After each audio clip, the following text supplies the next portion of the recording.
गंगा मेरी जटाओं से पृथ्वी पर बहती अवश्य है, किंतु अंत में समुद्र में आके मिलना ही उसकी नियति है। उसी प्रकार संतान को भी अपने माता पिता से दूर जाके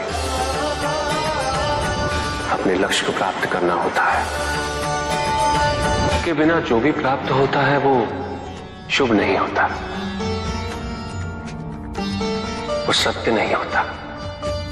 किसी भी व्यक्ति की उन्नति उसकी सहजता से प्रत्यक्ष होती है, ना कि उसके अहंकार से। अहंकार हमें स्वयं की दृष्टि में बड़ा अवश्य बना देता है, किंतु दूसरे की दृष्टि में हमारा ओछापन प्रतीत होता है। हमारे व्यक्तित्व के दोष, उसकी अपरिपक्वता का प्रतीक है यह अहंकार।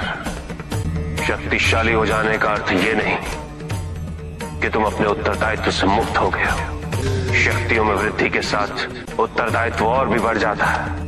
यदि हम अपनी अपेक्षाओं पर नियंत्रण पालें, किसी और के सुख से अपने सुख की तुलना ना करें, तो हम किसी भी परिस्थिति में सुखी रह सकते हैं। संसार में सबसे शक्तिशाली अस्त्र है प्रेम, धैर्य, करुणा, क्षमा। किंतु ये आज का ही सत्य नहीं, ये सत्य शाश्वत है। सुख आंतरिक होता है, संतोष आंतरिक होता है। उन्हें बाहरी तत्वों से रेखांकित और परिभाषित नहीं किया जा सकता, आकार से नहीं पाया जा सकता। आकार के आधार पर केवल अहंकार ही उत्पन्न होता है, क्योंकि आकार से तुलना करने का संदर्भ प्राप्त हो जाता है।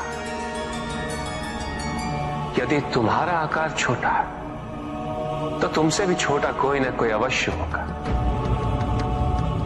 और यदि उसी प्रकार तुम विशाल हो तो तुमसे भी विशाल इस संसार में कोई न कोई अवश्य होगा।